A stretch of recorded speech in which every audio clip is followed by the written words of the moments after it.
Hello, everyone. Welcome to the second lecture of Communication Networks course. Today, we will discuss statistical multiplexing. As we know from the first lecture, that networks are expected to provide various types of services. Each service has its own quality of service. Based on the required quality of service, we can classify types of services to two types. The first type is synchronous services. Synchronous services are called real-time services, such as live streaming, voice calls, video calls.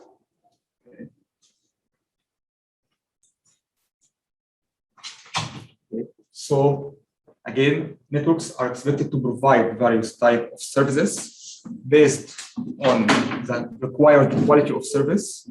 We can classify services into two types. The first type is synchronous services, real-time services, such as voice calls, video calls, live streaming. Synchronous services or real-time services are the services that require both user devices to communicate at the same time.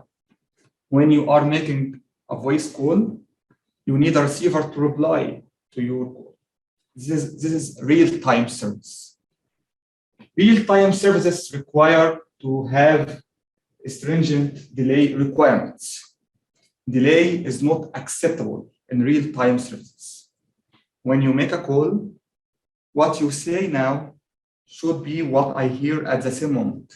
When you say, hello, hi, Mahmoud, I should hear hi, Mahmoud at the same time.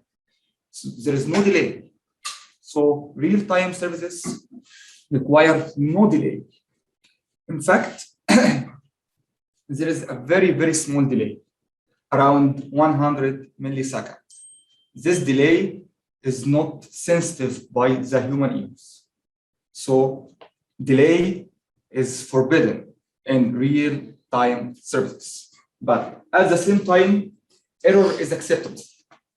When you make a call, sometimes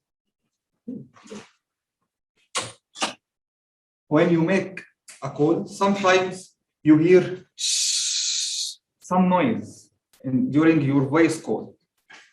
This is error due to weak signals. Weak signals can cause error in the transmission of your voice signals. This is acceptable in real-time service.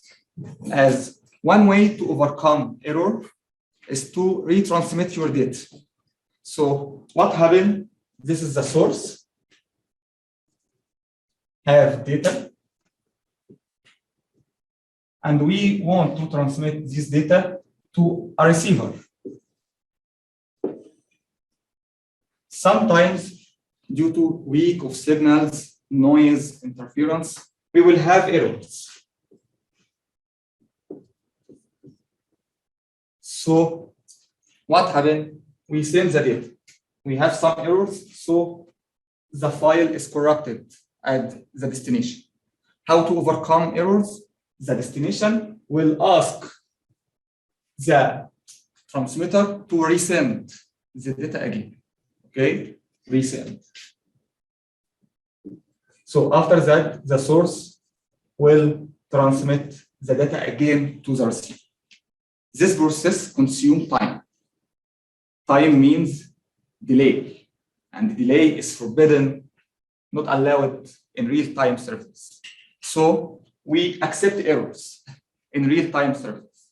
Okay, so as a summary, real-time services such as voice calls, video calls, live streaming, delay is not allowed, errors are allowed. Okay, the second type of services is asynchronous services. Asynchronous services are services that don't require the two users to communicate at the same time. So sometimes you can send me an email and I am offline. When online, I will receive this email. Okay, so there is no need to communicate with you at the same time. Asynchronous services such as file transfer, web browsing, sending an email, all of these examples are examples for asynchronous services. Asynchronous services don't have fixed delay requirement, such as when you are downloading a game. You can download this game in 1 hour. I can download the same game at 30 minutes. This depends on the internet connection speed. If I have higher internet connection speed, I will download this file faster than you. Okay. Sometimes when you are watching a video on YouTube, you may see this sign, buffering sign. Yeah, and the video is stopped, and after that, the video returns back to be replayed. Okay, so this buffering, because of delay, because of your internet connection speed is not stable, it's very low.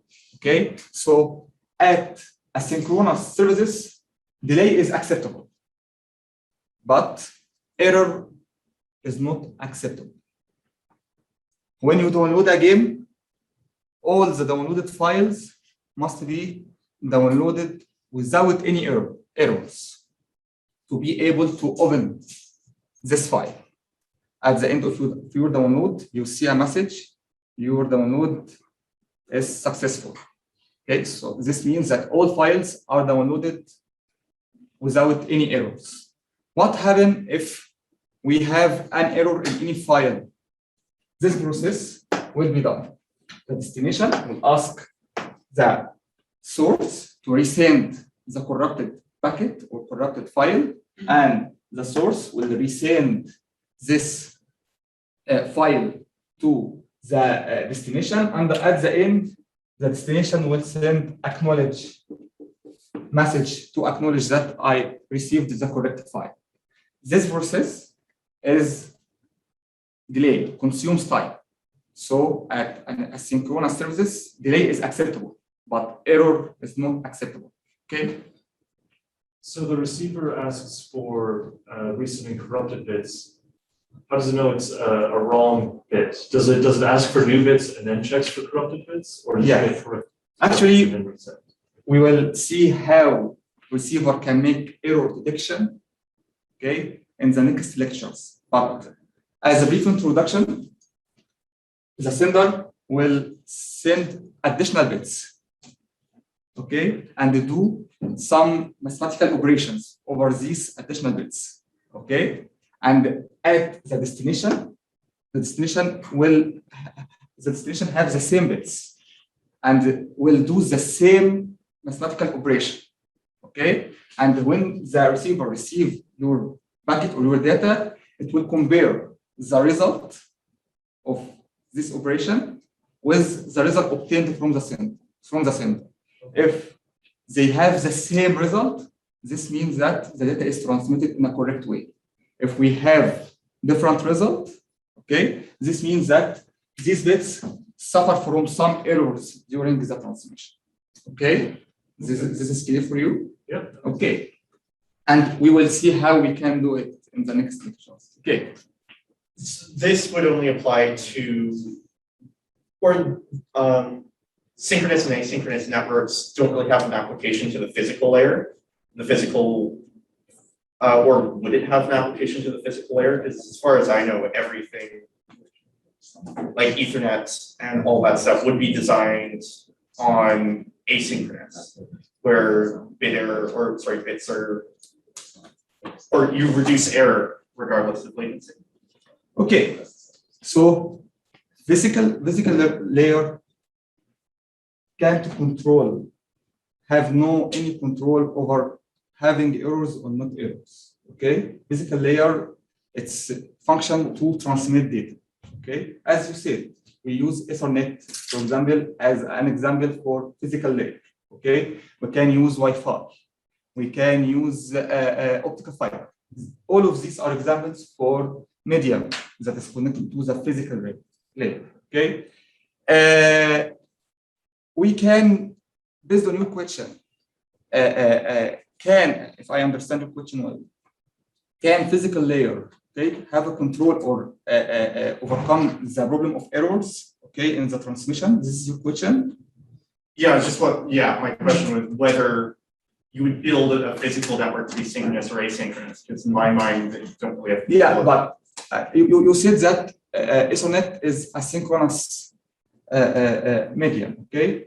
Sometimes we can have Ethernet link that can provide synchronous, okay, transmission. So physical layer is the way of transmission.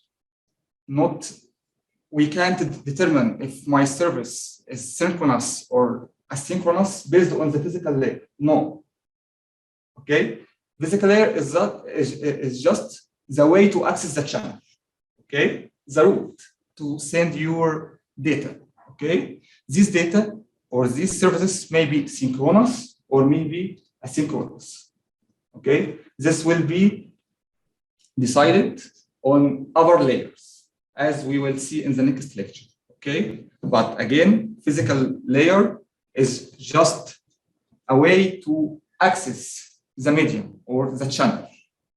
But the type of the service can be decided on the upper layers, okay? So I don't want you to misunderstand this, okay? Physical layer, just to transmission. The type of service, we can decide which type of the service is from the upper layer, okay? This is clear for you? Yeah. Okay. Just kind of expanding on that, like, I would imagine that if you're trying to set up a synchronous service, like say you're living at a place and you really do a lot of landscaping, you don't know what it means, and you have the option to set up fiber optic, obviously you would choose the option for fiber optic over Wi-Fi. So I guess the question kind of expand on is there any sort of errors that could be in place using Cat6, Wi-Fi, or fiber optic? Like for more errors that could be in place. Because with Wi-Fi you have a spotty signal, you know, all that. Yeah, I understand this. I got your question. Based on the selected medium, you will have different types of noise that can cause errors to the transmitted signals. For example, if we are using Wi-Fi is electromagnetic wave. So we may suffer from interference from other frequency bands. This is a source of noise.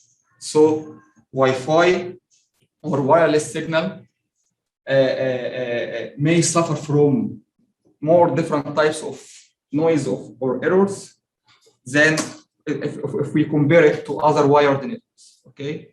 For example, optical fiber is the best choice, as we know, okay? It provides us with high data rates, but its cost is very high, okay? The noise or errors that can happen in optical fiber is a light, okay? So if your deployment of the optical fiber is not perfect, other light sources can interfere with your signal, okay? This is the source of noise, okay? For electrical wires, such as twisted pair, Ethernet, Cat5, Cat6, okay? They are electrical wires, okay? And electrical signals are passed through this wire, okay? So sometimes may happen some also electromagnetic interference if the isolation of this cable is not perfect or is not good. It may interfere with the signals in other cables, okay? So based on your selected medium, you will suffer from different types of errors, okay? These errors, as I said, are acceptable in real-time services. Why we accept errors in real-time service? We don't have time to resend again, okay? We don't have time for that. So as I said, delay is not allowed. So we have to accept errors. But in synchronous services, okay, delay is allowed. I have time to resend again, okay? So errors are not allowed. Okay, so how can all of these quality of service be achieved? How we can satisfy the quality of service constraints for real-time services and the different quality of service constraints for synchronous services. This will be the topic of this lecture. In this lecture, the objective is I am going to provide high-level overview of how networks are operated to provide different quality of services. Okay, as we know from our first lecture, services are provided via communication network.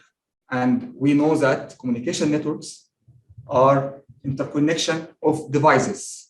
These devices can be user devices or end-to-end devices, such as your computer, your laptop, your iPad, your server, your printer, and group of intermediate devices, networking devices, such as routers, switches, base stations, bridges, hubs.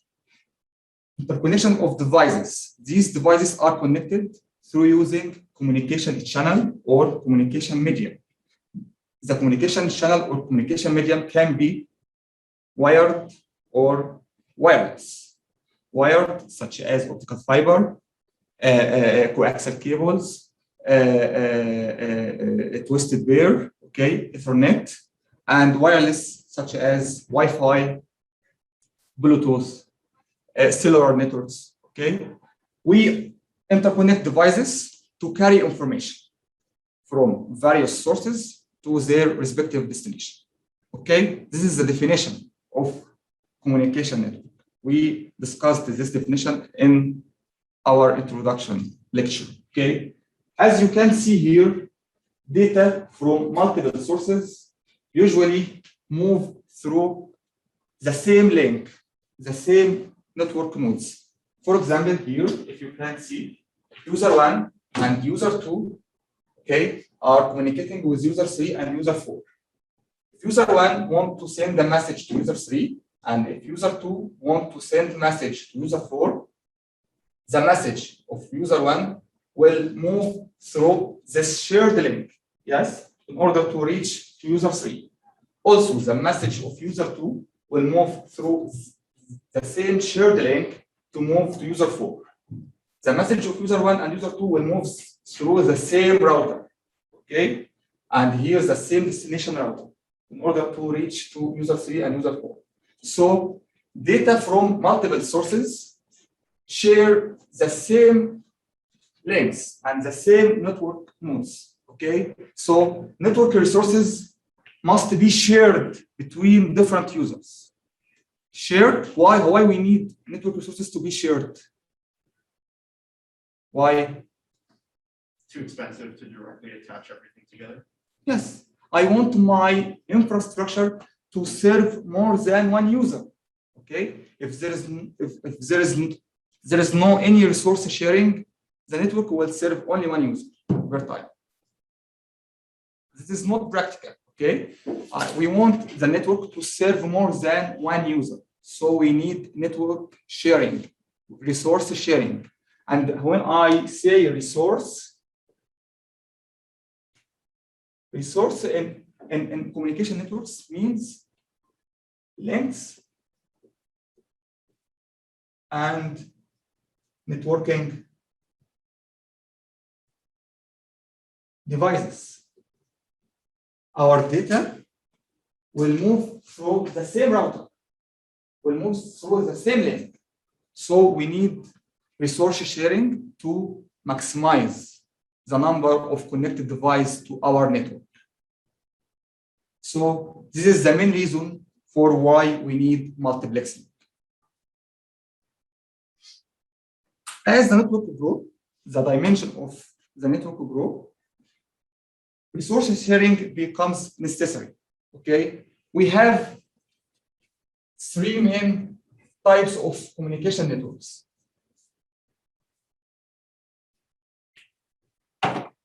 WAN, MAN, and LAN. WAN is wide area network. Okay, it is like the network that connects devices across the world. For example, if you are working in multinational company, multinational bank, this bank has many branches all over the world. This is the world map. Yeah, this is the world. Okay, so for example, CIBC, okay, has many branches all over the world. For example, so this branch, and in Africa, in Asia, in Europe, okay. When you are in Europe, you can make a transaction if you have a branch for CIBC, okay. So the branch of CIBC in Europe must be connected to the branch here in Canada, okay, and this branch must be connected to that in Africa, okay, and so on. This network, we can call it wide area network. In wide area network, data are moving across the world, okay. This is wide area network. Another example is MAN. MAN is Metropolitan Area Network. It's a network that can cover a city, such as here in Kelowna. CIBC branches here in Kelowna are connected using MAN network, okay? The last type is LAN, Local Area Network. Is a network in small area. Here in Okanagan campus, we are connected using local area network. In this building, we are connected using local area network. This is the different types of networks. As you can see here, in each type, we need resource sharing. Yeah, for example, here in this class, we are using the same Wi-Fi network. We share the same medium. We share the same access point. This is an example for local area network, okay? So even as the dimension of network is increased, resource sharing becomes mandatory, necessary, okay? So this is why resource sharing and multiplexing is important in the design of communication networks. Let's discuss the first type of resource sharing. How we can do resource sharing, okay? Let's see it. The first type is called circuit switching. Circuit switching. Circuit switching, in a very simple way, okay, is a resource sharing strategy. What we do in circuit switching is that we dedicate or allocate portion of the network resources to each user, okay? This is the simple way used in the wired telephone network. As you can see in this picture, this is an old lecture for some of technicians use connect phone calls in manual way, okay? So they allocate to everyone portion of network resources in manual way, okay? This was the technique used in the old wired telephone networks in the first G, 1G and 2G of mobile generations. We now are in what is the generation that we use now?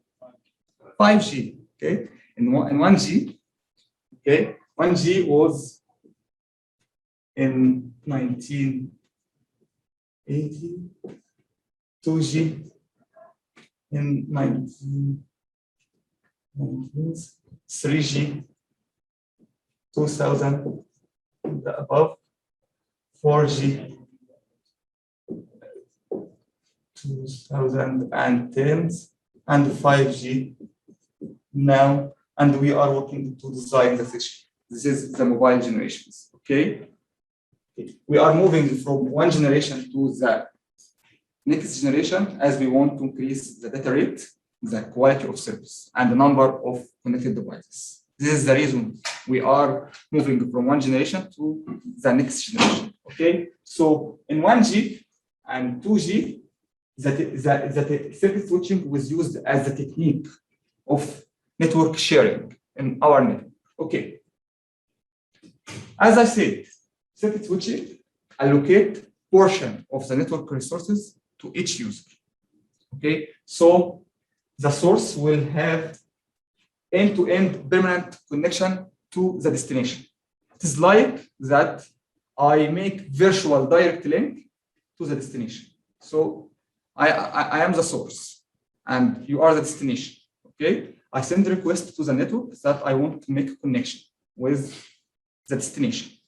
The mobile operator or the network operator will allocate to this connection portion of the resources. Okay, we will use this portion to make our connection. So we have end-to-end permanent connections, like virtual direct link. No one can share this portion. No one, only the source and the destination. One source and destination is allocated for every portion of the resources. Okay, so here we don't need to know the destination address. We don't make any routing. We have virtual direct link. I know by the end of this link, I will reach to the destination. So do I still need to know destination address?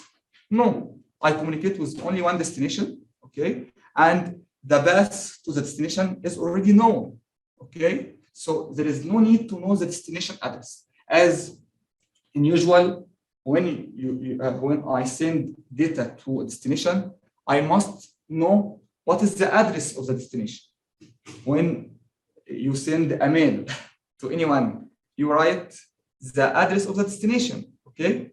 To be able to find a way to deliver this mail, okay? But here in circuit switching, we don't need to have to know the destination address, as we already have virtual direct link, okay? Allocated to the source and the destination only, okay? So we have simple data routing, okay? Once communication is completed, connection is ended, and the link is released, okay? So again, I want to make a connection. I send a request to the mobile operator. The mobile operator will allocate portion of the resources to this connection. So I have end-to-end permanent connection, virtual direct link to the destination.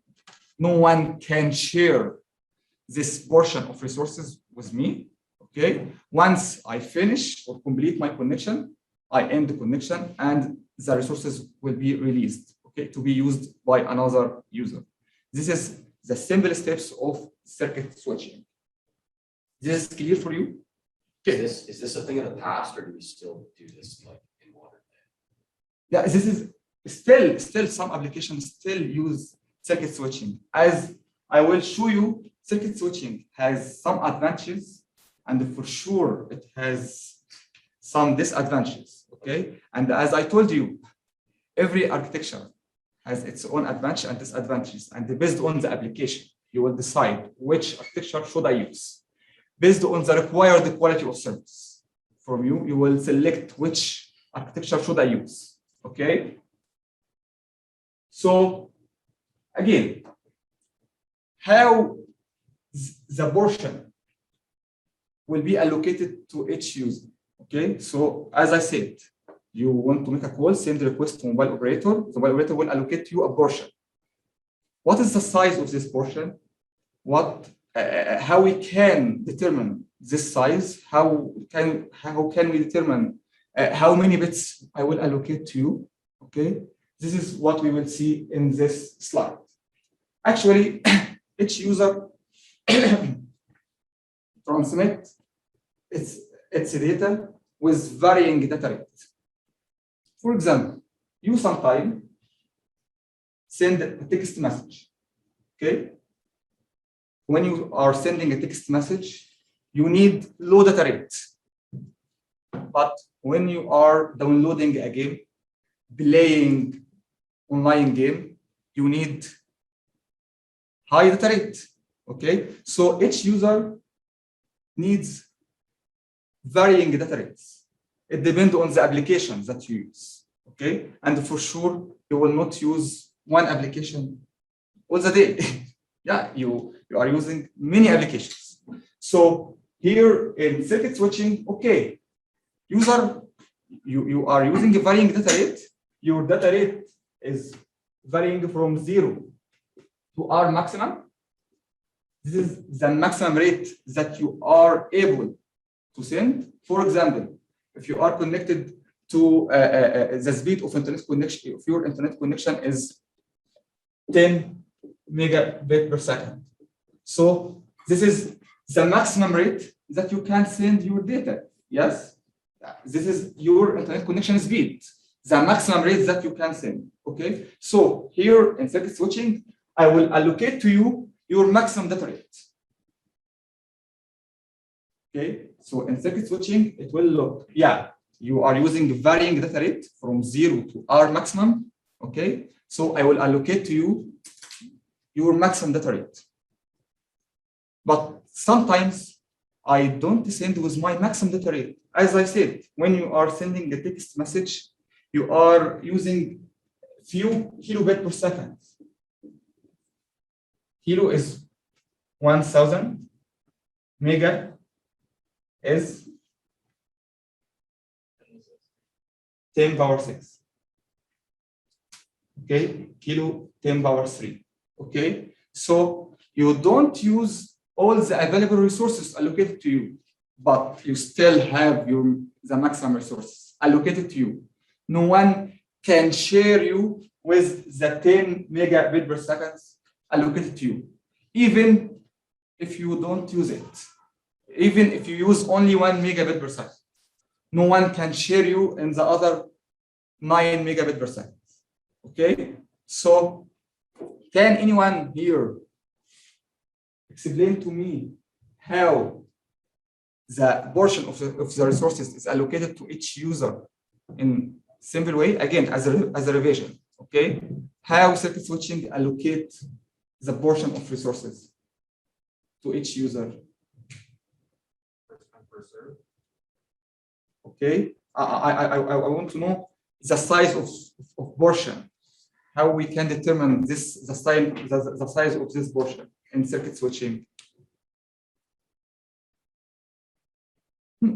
Just capacity divided by users. As I said, the circuit switching will ask you what is your maximum rate. What is your maximum rate? Okay, that you can send your data, and based on this maximum rate, it will allocate this maximum rate to you all the time. Okay, this is clear or not clear? Does everyone get max, and then if someone is using more than necessary, you're just capped out, and someone experiences. As you can see here, okay, I will allocate to you your maximum. So this will be very enough to you. But I consume my resources. Okay, as at the end I have limited resources. Okay, if I gave you your maximum data rate and I gave you your maximum data rate and the maximum data rate, the number of connected users to the network will be minimized. Okay, so I can serve only few numbers of users. Okay, this is the problem of circuit switching. Okay, so here, if you want to discuss the advantage and the disadvantage of circuit switching, let's start with the advantage of circuit switching. The advantage that you have guaranteed quality of service. I give you your maximum data rate, so your quality of service will be very high. Okay, so at every time you have enough rate, have enough data rate to send your data. Okay, so this is the first advantage. You have dedicated link or resource allocated to you.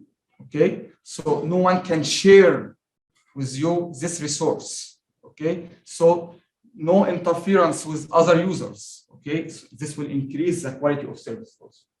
For sure, you will have very low delay or no delay. Why you will have a delay?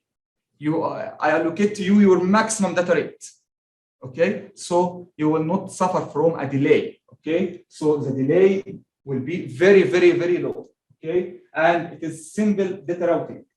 Why it is simple data routing? As we don't need to know the destination address, we have a virtual direct link to the destination. There is no routing, in fact. There is a virtual direct link, and I will send my data on this portion. No routing in circuit switching. And I have continuous delivery. I send my whole message one time. As you will see in the next slides, in other techniques, we will split our message into smaller parts. Okay. Here, no, I send my whole message at one time. Okay. All of these are advantages of circuit switching. From these advantages, circuit switching is suitable for synchronous services or asynchronous services. What? Synchronous. Any answer? Other answer? Are you agree with this answer? Why? Okay. You don't have any lag. You don't have any delay. Okay. In fact, and as I said, synchronous services are sensitive to delay. We don't need any delay in synchronous services. So we can see that circuit switching is suitable for real-time applications, okay, because of no delay, okay? This is the advantage. But from your opinion, I want to have mutual discussion with you, okay? As you are now, all of you are engineers, okay? So you must have your own opinion, okay? As an engineer, what are the disadvantages of circuit switching? I know circuit switching can provide me with low delay, high data rate. It give to every user the maximum data rate, no delay, high quality of service, but based on the used technique in the circuit switching. What are the disadvantages of circuit switching? Make it a discussion. Okay. If you wanted to like switch who you're sending data to, it would like from what I see, it wouldn't be as good. Like if you want to send data to multiple users or multiple nodes, are you kind of stuck on one connection and it's not as easy to switch that connection? Okay. So sorry for that. Based on your opinion, as I understand, if the user has only one connection and can't send any other data to other users, this is what you say. Yeah, that seems like maybe a disadvantage. But you can establish another connection. So I will allocate to you portion of resources to this connection. You need another connection. I can construct to you another connection. Okay, with the same way. Okay, if I have available resources, right. Your answer may be correct. If I have limited resource, very limited resources. Okay, so if you making a connection now and your friend making another connection and I consume all of my resources, if you want to make a new connection and I don't have available resources for you, I will say to you, no way. So your answer, we can say it's correct if we have limited resources. Okay, so it will limit the number of connections per user. This is what you say. Yeah. Okay, that's good. Another answer, okay. Just hard to keep a lot of people. If you have a lot of users, it's going to be difficult to make sure everyone has what they want. Okay, so there is limitation of number of connected devices to the network, as I will allocate the maximum data rate for each user. This will consume my resources, okay, and I will, at some time, I will not have enough resources for other users to serve. This is also correct answer. Any other answers? I think we'll agree it's the general inefficiency of giving everybody their maps, even though they're not using the maps the whole time. This So is, waste resources throughout yeah. the entire process. Okay, so I will give you all the time your maximum rate, but most of the time I will not use this maximum rate. Okay, so I am wasting the resources. Okay, so perfect. We are all engineers now. Okay, so let's discuss this example. Okay, we have one user. Okay, this user transmit one packet per second.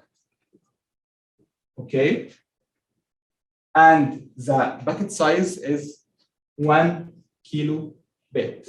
So this user can transmit 1 kilobit per second. Okay, this is clear. Okay, so if I told you the delivery time is 0.1 second, and I want from you to tell me what is the portion size allocated to this user. Okay, so you will calculate the capacity of this link by saying that this link can transmit 1 kilobit, 1 kilo every 0.1 second. How many bits can be transmitted in 1 second? So we can calculate it. The capacity of the link will be 1 kilo divided by 0.1. It will equal to 10 kilobit. Okay, so the capacity of link allocated to you is 10 kilobit per second, and you transmit 1 kilobit per second. Is this efficient? Not efficient. The link utilization is only 10%. So your resource is underutilized. Okay, your resource is underutilized. Still, I have empty 9 kilobit per second. They are free, but no one can share these 9 kilobit per second with you. It's allocated to you. If you don't use them, it will be free. No one can use them. Okay, so this is one of the disadvantages of circuit switching. Resources are underutilized, not used in efficient way. We are wasting bandwidths. We are wasting our resources. Okay, because we allocate to each user its maximum rate. Okay, another example. We have many users, okay, in the network, are waiting in the network. And the shared link capacity is 10 kilobit per second, okay? And if I told you the maximum rate for each user, our maximum for each user, okay, is equal to 1 kilobit per second for all users. Can you tell me how many users can this network serve at the same time? Okay. 10. Yeah. Any other answer? Well, it depends on how much you want to guarantee for latency. Okay. As I told you, in circuit switching, it will allocate you your maximum rate. Okay. So I told you that the shared link capacity, the total capacity, the total resources available is 10 kilobit per second. And I have many users, and each user transmits with maximum rate. The maximum rate of each user is 1 kilobit per second. Okay, and in circuit switching, you will allocate the maximum rate to each user. Okay, so how many users that you can serve at the same time? You will tell me number of users is equal to the total resources available divided by the maximum rate for each, the total maximum rate for all the users. Okay, we have here the maximum rate for all users is 1 kilobit per second. So we have 10 kilo divided by 1 kilo. So I can serve 10 users at the same time. Okay, so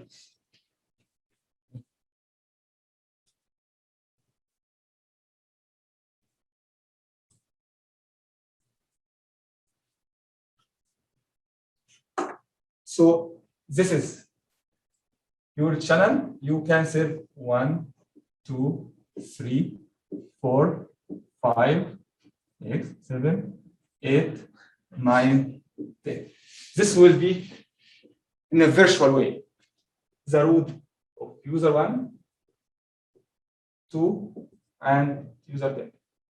Each user will allocate it. This is 10 kilo bit per second. Each one will be allocated the maximum rate, which will equal 1 kilobit per second. Okay, I will allocate to each user the maximum rate. Okay, so I can at the end serve only 10 users at the same time. Okay. So in the real world, would you go up to your maximum capacity? Or do you leave like, I don't know, air room or anything? No, as I told you, I have total resources, okay? And I will allocate the maximum rate to each user, if I can, okay? So if I can, here, I can allocate the maximum rate to only 10 users, okay? What if I have 15 users? What will happen in this scenario? I will serve only 10 and I will block 5. Okay, and based on the priority, first to come, first to serve, or if I given priority for certain user or for certain service, okay, I will serve it at first. Okay, this is the way. If we have here in this example 15 users, okay, and the 15 users want to make a connection, okay, as you see in this example, I can only serve 10 users, okay? So I will block 5 and I will serve 10 users, and based on the priority given to each user to the type of the service, I will serve this will be the first 10 users based on their priorities. First to come, first to serve, based on the services that are used, okay? I will select 10 from the 15. At the end, I will block 5 and serve only 10. Okay. Wouldn't this increase your latency to a full second for each of those packets, though? This is correct. Here, there is a delay in circuit switching, but the delay is at the start of connection to establish the connection or to allocate the resource to each user. But once the connection is made or is done, okay, there is no delay. For example, if you are going to make a voice call, for example, it sometimes take some few seconds to hear the first ring. That's happening, yeah? This is the delay of building a connection, okay? But after you hear the first ring, you will not have any delay, okay? So this is correct, and this is good remark from you. Here in circuit switching, it suffers from, and this is one of the disadvantages of circuit switching. There is some delay, but where is the delay? At the beginning, when we want to initiate a connection. But once the connection is initiated, there is no delay. Okay, the delay in initiating connection is as I want to allocate portion of resources, and I will ask you what is your maximum rate, okay, and I will tell you this is your portion of resources. No one can share this resources with you, okay. This is delay, consumes time, okay. But once you have this is English 112, right? no, Yeah. It says FIT 140. but I think Maybe it, 10 minutes. yeah, I think it may start at 9. Oh, sorry. Okay, no problem. Okay, so once the connection is initiated, is established between the source and destination, no delay. Okay, this is clear for you. Till now, everything is clear, or okay? Yeah, I would just to like clarify with this, if you do want a kilobit transferred every second, you would still need that 10 kilobit per second, because now we've gone from being able to transmit that 0.1 seconds to 10 kilobit per second. Now we can only transmit a kilobit per second. So your latency would go up to 1 second in order to deliver that packet. If we're doing this now, if the packet size is related to this. You are thinking about this example. Yeah. Okay. Okay. So in this example, okay, I allocate you 10 kilobit per second. Okay, but at this time, you only send 1 kilobit per second. Okay, you may at any other time send 10 kilobit per second. Okay, and this will happen at some point. You will send your maximum rate. You will use your maximum rate at some point. Okay, but not at all times. This will be few times. Okay, not on the most of your times you are using your internet connection that you will use the maximum rate. Okay, so here I allocate to you 10 kilobit per second, and you use only 1 kilobit per second. So at this moment, your resources are underutilized. Okay, but when at some time, at some point, you will use the 10 kilobit per second. When you will use the 10 kilobit per second, you use your full resources. Okay, this is okay, but I am asking, what is the probability to use your maximum rate? Low. Very, very low. Okay, most of times you are sending with lower than 10 kilobit per second. Okay, as you can see in this example, you send in 1 kilobit per second only. Okay, still we have 9 kilobit per second. What is better for you? And you decide to keep these 9 kilobit per second free, no one can use them, reserve it for you, or at this moment give these 9 kilobit per second to another user to use. If you needed the latency though, if you needed it delivered within 0.1 seconds, then you'd still need the full 10 kilobits per second. With circuit switching, you can share it. So I think that you are misunderstand this 0.1 seconds. Yeah. Yeah. Okay. Here, and this is the last thing, and we will finish our lecture today at this point. Okay. So what I mean by delivery within 0.1 second, okay, is that you have a link that can transmit 10 kilobit per second. Every 1 second, the shared link can send 10 kilobit per second. So every second, I can send 10 kilobit. If you give me 1 kilobit, It's take the full second to transmit. it will take less than 1 second. It will take 0.1 seconds. Oh yeah, sorry. It will on the 10 kilobit, yeah. Yes. So I am sending my data over the 10 kilobit per second link, and I only transmit 1 kilo. So I send 10 kilo in 1 second. So it's clear that I will send 1 kilo in 0.1 second. Okay. So the remaining time of this second is wasted. It is free. No one can use this link during this second. Only you. The resources allocated to you at this moment. Okay, so you are using only 10% of the resources available to you. So you are wasting the resources. Okay, this is clear for you? Yes. Okay, so we will finish our lecture today. One second, sorry.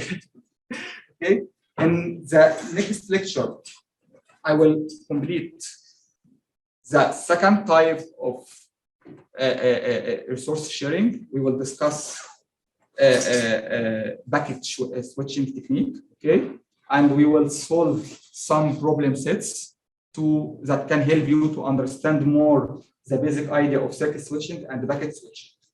We have a problem in the next week that till now, School of Engineering didn't hire a TA for this course. Okay. I think this is because they need the TA to be in person here in Kelowna, and they are looking for someone to be in person. Okay. So in the next week, we will not have a lab. We will postpone it to the week after. So it is supposed that you have a lab on Monday 13. Our first lab will be on September 20.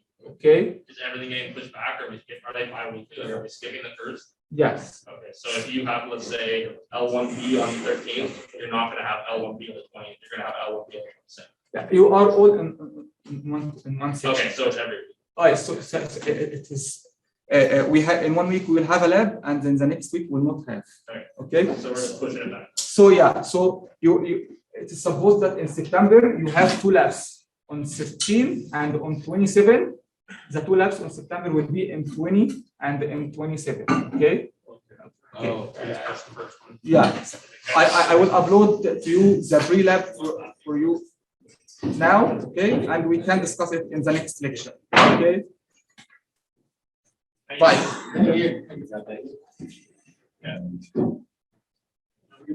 You too? Or,